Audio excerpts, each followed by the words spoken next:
Ito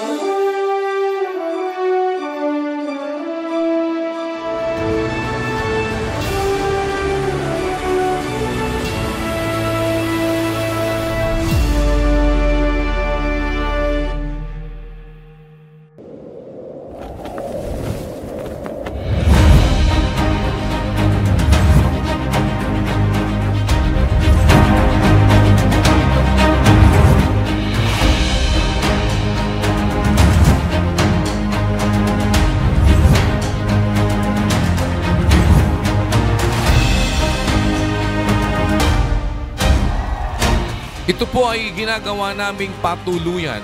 Ito po ang aming buhay. Araw-araw na ibinibigay ng ating Panginoong Diyos.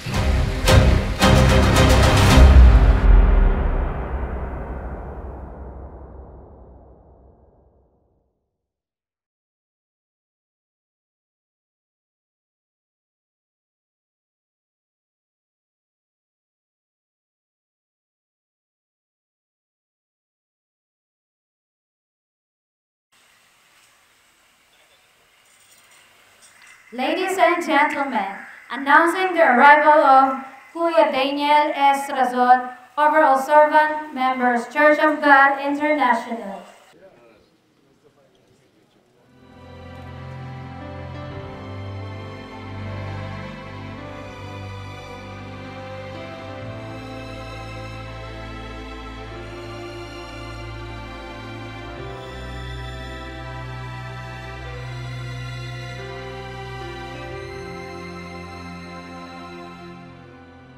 At nagpapasalamat po kami for this opportunity because as a religious organization, ang MCGI po ang una namin pong adhikain kasi ay kung ano yung karangalan noong Diyos na kinikilala natin.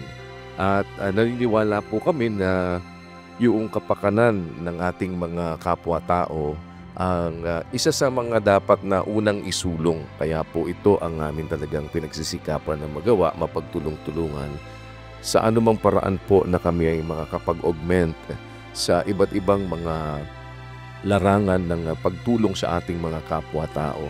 Ang amin po kasi ay talagang yung pagmamalasakit sa kapwa-tao dahil ang basic na nasa Bible na aming pinaniniwalaan, yung nasa 1:27 po ng James, ang dalisay at tunay na relihiyon ay ito ang sabi po doon. Dalawin ng mga ulila ang mga babaeng bao sa kanilang kapighatian at pag-ingatang walang dungis ang kanyang sarili sa sanglibutan. At alam natin na hindi lang naman po ang mga ulila, mga babaeng bao, yung talagang merong mga predicament na pinagdadaanan. And sa ganito pong paraan, kami ay nagsasagawa ng iba't ibang mga medical missions, hindi lang po dito sa ating bansa. Pero syempre, sabi nga, charity begins at home. Hindi naman po pwede na nasa ibang bansa kami tapos dito hindi po naman kami nagiging aktibo. Ay lalo po naming pinaigting yung aming pag-abot sa ating mga kapwa-tao. Ang sa amin po, yung aming mai-offer na tulong sa iba't ibang larangan, ang amin pong ginagawa, hindi lamang po sa ating mga miyembro ng hukbong sandatahan, kundi sa iba't ibang mga local government units dahil alam po natin talagang meron pong mga kakulangan. Hindi para manisi, magturo kung sino ang may problema, kundi hanapin po naman namin kung paano naman kami magiging bahagi ng solusyon. Katulad po sa akin, hindi ko naman po kasi afford yung magpa-medical check-up, ganun kasi nga mahal po. And so yun, nakalibre na. Then sa ngipin naman po, syempre alam niyo naman po, mahal po magpabunot. So yun, nakatulong po talaga sa akin. Bilang isang reservist po, sobrang nagpapasalamat po talaga ako sa MCGI kasi nga po, hindi naman po kasi lahat ng reservist is may mga trabaho na po. Katulad ko po, estudyante po ako, hindi po namin afford magpa-medical, magpa-dental. So malaking bagay po talaga to, kaya lubos po talaga ako nagpapasalamat. Una po, nagpapasalamat kami sa MCGI sa mga benefits or services na binigay sa amin, lalo na po dito sa Westcom. Ito po, first time po to na nagkaroon ng medical and dental mission para po sa amin, sa mga sundalo, sa dependents namin at sa yung mga nanditong malapit na barangay. Ngayon po, maganda po yung activity natin, yung medical and dental mission. Lahat po masaya sa activity na to. Maraming salamat po sa lahat ng tulong na binigay niyo po sa amin. Lubos po kaming nagagalak at masaya po ang buong Western Command sa serbisyo at sa pag-extend po ng hand or pag-extend ng kamay papunta po dito sa amin. Masaya po kami na nakarating dito ang MCGI at yung MCGI Cares po. Lubos po kaming nagpapasalamat. Maraming salamat sa MCGI sa pangunguna ni Kuya Daniel Razon. Well, sa tingin ko marami tayong pwedeng gawin through partnership. So with that, looking forward for future endeavors together. Ang paniwala po kasi namin, ito ay lahat dapat maipagsilbi. Kahit hindi po namin kasama sa organization, open po sa amin yan. So in every place na pwede po kami, kagaya ng napagbigyan niyo po kami, kaya isang pagpapasalamat din po sa amin na mapagbigyan yung makasama kami sa inyo, no? Sa mga inyo pong ginagawa naman na pag-abot sa ating mga kapwa-tao. Kasi sometimes it's really hard. May mga remote places po na controlled ng Air Force. Hindi naman po kami basta din makakapasok dahil alam naman natin po yung iba-ibang mga situation. Kaya po yung collaboration namin para po makatulong kami kung saan man po pwede kami na makatulong naman sa inyo, ang amin pong inyo open. And today, yun po yung isa sa mga ibig naming magawa, na mas ma-strengthen natin yung ating collaboration. Kasi po ang amin ay we are an advocate of peace dahil yun ang paniwala namin doon sa 12:14 of Hebrews na sinasabi po ng Bible na sundin nyo ang kapayapaan sa lahat ng mga tao at ang pagpapakabanal na kung wala ito, sino man ay hindi makakakita sa Panginoon. Kung saan po kami makakatulong. Kasama po ang UNTV, ang amin po, ariin po ninyong ito'y parang sa inyo rin dahil kami po ay katulong po ninyo sa anumang bagay na mabuti, anumang paraan po na makakatulong kami. Yun po ang aming inilalapit nang wala po kaming anumang hinihinging kapalit o anuman po na masasabing gusto namin favor para sa sarili po namin.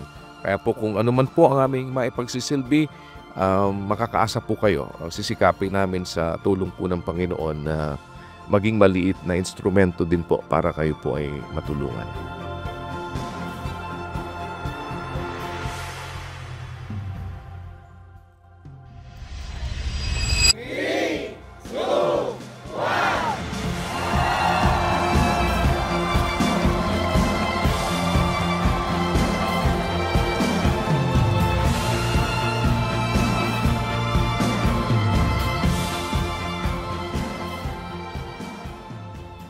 Siyempre ma'am, importante kasi sino ba naman talaga yung ayaw na maliwanag. And then, kailangan talaga as for security ng West Command. Ang mensahe ko kay Kuya Daniel ma'am ay maraming salamat at sa lahat ng membro ng MCGI, napakalaking salamat sa inyo at maluwag sa puso na kami ay inyong binibigyan ng libreng serbisyo. Kaya kami po ay nagagalak. Yun lamang po Kuya Daniel at sa buong MCGI members. Maraming salamat po. Nagpapasalamat kami ng buong Team Westcom dahil sa pag-provide nyo ng additional liwanag o solar lights sa tabing kalsada. The street lights will very important and trending to us as a military as part of our fitness development. Pwede na po kaming mag-exercise, mag-undergo ng jogging kahit na late night na po kasi dahil sa donation ng MCGI. So napakaganda po itong initiative ng ating team members ng Church of God International.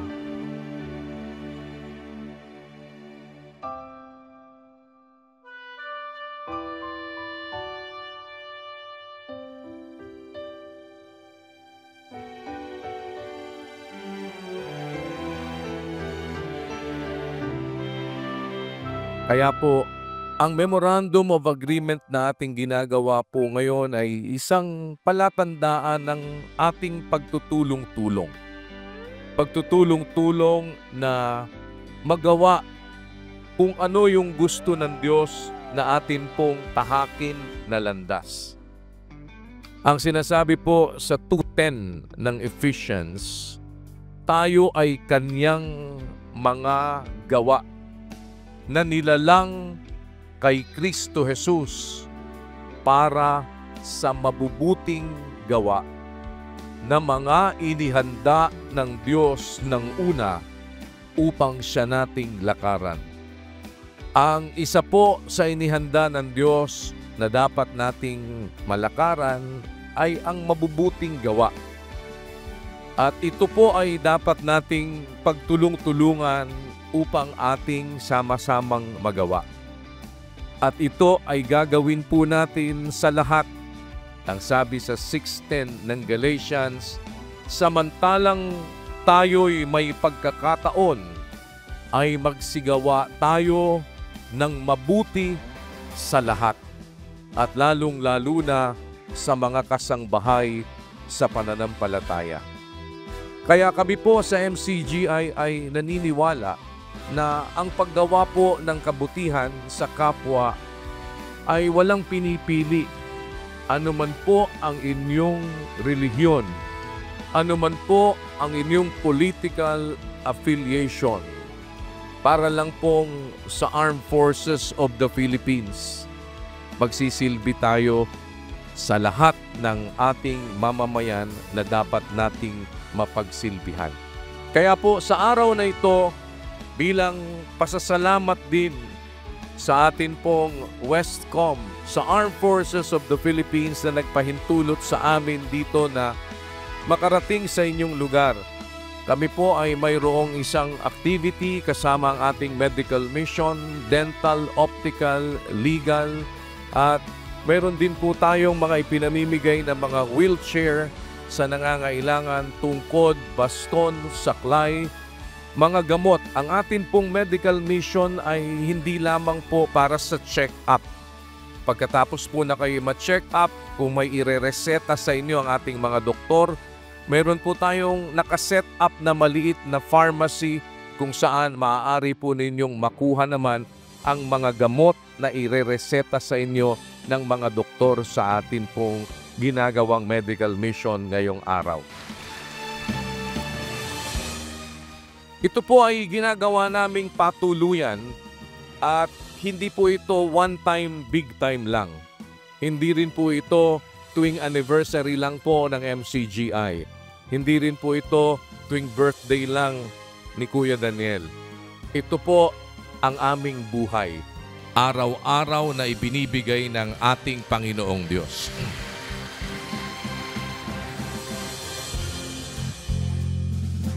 Nakaka-boost. Yung parang, yung alam mo yung apoy na parang pinaypayan, gano'n. So, mas naengganyo akong talagang lalong magsumikap na makatulong sa iglesia, sa paggawa. Parang kanina pinapanood ko yung mga choir, yung mga chatroom sumasayaw, parang doon nag-click na lahat tayo may kanya-kanyang role sa katawan na parang, siya magaling kumanta, siya magaling sumayaw, yung iba magaling sa pagsasalita, sa pag-organize. So ako, parang nakaka-humble ng feeling na kahit papaano, nagagawa ko yung role ko ba na mag-dispense ng gamot. Salamat po sa Diyos na nakita po lang si Kuya Daniel at ang mga kasama po, ating mga KNP. Nakakatuwa po sa kalooban kasi bagamat nakikita ating mga kapatid na katuwang ay walang pahinga, nanandam po yung kagalakan sa kanilang puso na matapos yung makatuwang sa ganitong gampanin. Po, medyo mapagod, medyo mapuyat, pero pagka alam mo po sa puso mo na nakapagbigay ka ng serbisyo sa mga kasama, lalo na sa mga tagalabas, ay masaya sa puso, uuwi kang yung pagod mo wala lahat at napapalitan ng tuwa hanggang sa pagtulog mo kasi po ang pagod ay itulog mo lang tapos na, pero yung ligaya po ay hindi po talaga mabayaran. Ayan, tulad po nung paksa nung pasalamat. So, na-realize ko, sabi ni Kuya na kahit na ano pa yung katungkulan mo, kung nandyan ka, ibig sabihin Diyos yung nagbigay sa'yo niyan. So gampanan po natin mabuti kahit na ano pa yan. Kaya gawin natin yung ating magagawa. Una po sa lahat, ginagawa natin to syempre para po sa ating Diyos, sa karangalan niya, at syempre para po maapagserbisyo sa ating mga kapwa-tao.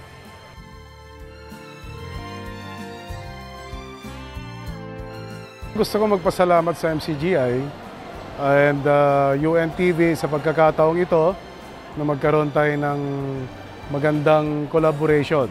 Ito nga, napakaganda ng adhikain sa mga adhikaing pagtulong sa ating mga mamamayan dito sa nasasakupan ng Western Command.